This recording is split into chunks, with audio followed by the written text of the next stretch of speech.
السلام علیکم ویورز۔ آج میں آپ کو حضرت نبی کریم صلی اللہ علیہ وسلم اور حضرت خدیجہ رضی اللہ تعالیٰ عنہ کی پہلی ملاقات کے بارے میں بتاؤں گی۔ ازواج مطہرات یعنی پاک بیویاں نبی کریم صلی اللہ علیہ وسلم کی ازواج مطہرات ہیں۔ انہیں امہات المومنین بھی کہا جاتا ہے۔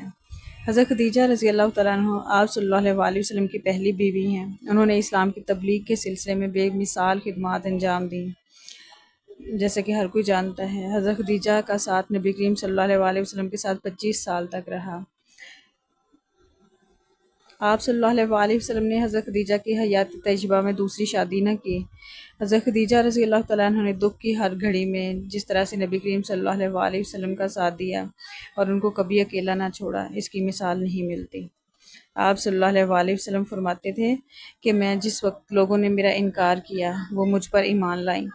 جب لوگوں نے مجھے جھٹلایا تو انہوں نے میری تصدیق کی۔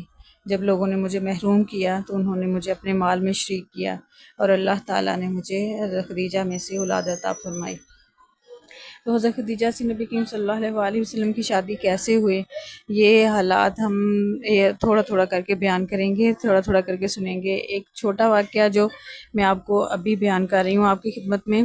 حضرت خدیجہ رضی اللہ تعالیٰ عنہ سامان تجارت دے کر شام کے سفر کے لیے نبی کریم صلی اللہ علیہ وسلم کو بھیجتی ہیں، اور ان کا ایک غلام، اس سامان کے ساتھ ان کا ایک غلام میسرہ بھی تھا۔ میسرہ نے رسول کریم صلی اللہ علیہ وسلم کے تجارت کے طریقے میں ایک بات بہت شدت سے محسوس کی کہ چیز کے متعلق بالکل ٹھیک ٹھاک معلومات فراہم کرتے، جھوٹ نہ بولتے۔ اس نے دیکھا کہ تمام سامان تجارت بہت جلد بک گیا اور بہت منافع ہوا، اور ایک ہی دن میں واپسی کا سفر اختیار بھی کر لیا۔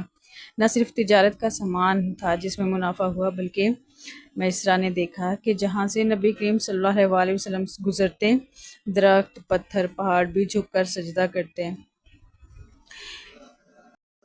تمام قافلہ جو کہ صبح تجارت کا سامان لے کر نکلا، شام کو ایک کثیر منافع کے ساتھ واپس چل نکلا۔ جب یہ قافلہ جوفہ کے مقام پر پہنچا تو آرام کی غرض سے کچھ دیر رکا اور اپنا ایک غلام مکہ کے لیے روانہ کیا کہ مکہ والوں کو خبر دو تاکہ وہ قافلے کا استقبال کر سکیں۔ لیکن میسرہ غلام تھا تو اس کو بھی جا کر اپنے مالکہ کو خبر دینی چاہیے تھی، لیکن یہ خبر حضرت محمد صلی اللہ علیہ وسلم کے ذریعے ان کو ملی۔ تو اس طرح کہ جب آپ صلی اللہ علیہ وسلم جب مکہ اس بات کی خبر دینے کے لیے نکلے تو ایک پہاڑ کی چٹان کے پاس آئے اور آرام کرتے ہوئے دکھائی دیے۔ تو میسرہ نے سوچا کہ چلو کچھ دیر آرام کرنے کے بعد پھر چلے جائیں گے، لیکن آپ صلی اللہ علیہ وسلم تو مکہ میں حضرت خدیجہ کو خبر دینے گئے۔ تو حضرت خدیجہ جو کہ اپنی سہیلیوں کے ساتھ قافلے کی واپسی کی خبر کے لیے چھت پر بیٹھ کر خیمہ بنا کر بیٹھ کر انتظار کر رہی تھی، اسی دوران ان کو ایک اونٹ پر ایک نور آتا ہوا دکھائی دیا۔ تو انہوں نے دوبارہ غور سے دیکھا، پھر اپنی سہیلیوں کو بھی متوجہ کیا اور ان کو بھی کہا کہ یہ ذرا دیکھو، جو میں دیکھ رہی ہوں وہ تم لوگ بھی دیکھ رہی ہو۔ تو انہوں نے بھی تصدیق کی کہ ہاں، ہم بھی دیکھ رہے ہیں جو آپ دیکھ رہی ہو۔ پھر حضرت خدیجہ رضی اللہ تعالیٰ عنہ کہنے لگیں کہ یہ اونٹ تو مجھے میرا ہی لگ رہا ہے، کہ اتنے میں دروازے پر دستک ہوئی۔ حضرت خدیجہ رضی اللہ تعالیٰ عنہ بھاگ کر دروازے کی طرف گئیں اور دروازہ کھولا تو نبی کریم صلی اللہ علیہ وسلم کو سامنے دیکھ کر وہ سوچ میں پڑ گئیں۔ ان کے لیے کھانا منگوایا گیا اور آپ صلی اللہ علیہ وسلم کو زمزم کی بوتل یعنی ایک مشک منگوائی گئی، تو آپ صلی اللہ علیہ وسلم کو دیا، اور اپنی یقین دہانی کے لیے کہ آپ صلی اللہ علیہ وسلم وہی ہیں جو آتے ہوئے میں نے جو نور کی حالت میں دیکھے ہیں، اس لیے ان کو کہا کہ آپ دوبارہ واپس قافلے میں چلے جائیں اور قافلے کے ساتھ واپس آئیں تاکہ وہ اپنی بات کی تصدیق کر سکیں۔ ان کو بتایا نہیں، نبی کریم صلی اللہ علیہ وسلم کو بتایا نہیں، لیکن وہ دل میں اسی غرض سے ان کو وہ واپس بھیجنا چاہ رہی تھیں کہ میں دوبارہ آتے ہوئے قافلے کے ساتھ آتے ہوئے دیکھوں کہ یہ تو واقعی یہی تھے یا کوئی اور تو نہیں تھا، میری آنکھوں کا دھوکہ نہ ہو۔ تو جو نبی کریم صلی اللہ علیہ وسلم نے ان کی بات مان لی اور واپس قافلے میں پہنچ گئے۔ جب آپ صلی اللہ علیہ وسلم واپس قافلے میں پہنچے تو میسرہ غلام کہنے لگا کہ اب تو سب لوگ مکہ جا کر خبر دے دی ہوگی سب لوگوں نے، تو ہمیں تو بہت دیر ہو گئی ہے، مگر آپ صلی اللہ علیہ وسلم پھر بھی روانہ ہو جائیں۔ تو آپ صلی اللہ علیہ وسلم نے فرمایا کہ میں تو ہو کے واپس بھی آ گیا ہوں، لیکن وہ غلام معاشرہ بے یقینی کی کیفیت میں تھا۔ تو آپ صلی اللہ علیہ وسلم نے کھانا کھولا اور معاشرہ کے سامنے رکھتے ہوئے فرمانے لگے کہ یہ سامان اور کھانا پہچانتے ہو تم؟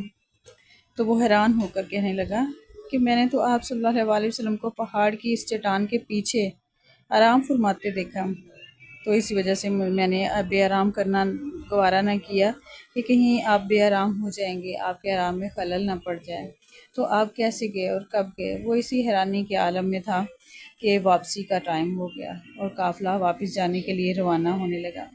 تو ناظرین، یہ پیارے ویورز، یہ ایسا ہے کہ یہ جو میں نے آپ کو حضرت خدیجہ کا واقعہ سنایا، یہ ہم سٹیپ بائی سٹیپ کرتے ہیں۔ تھوڑا سا میں نے اب سنایا، اب نبی کریم صلی اللہ علیہ وسلم کی اور حضرت خدیجہ کی شادی کا جو واقعہ ہے وہ میں آپ کو انشاءاللہ تعالیٰ اس کے نیکسٹ پارٹ میں بتاؤں گی۔ تو آپ میرا ساتھ دیجیے اور کمنٹ کر کے بتائیں کہ یہ آپ کو واقعہ کیسا لگا اور آپ اس میں سے کیا دیکھنا چاہتے ہیں، اور آپ کو یہ واقعہ پسند آیا نہیں پسند آیا، اس میں کیا کمی بیشی کچھ میری طرف سے جو رہ گئی ہو، جو آپ لوگوں کو کچھ پتہ ہو، تو آپ مجھے اس کے لیے گائیڈ کیجیے۔ پلیز اس کو شیئر کیجیے، سبسکرائب کیجیے اور اس کو لائک کر دیجیے۔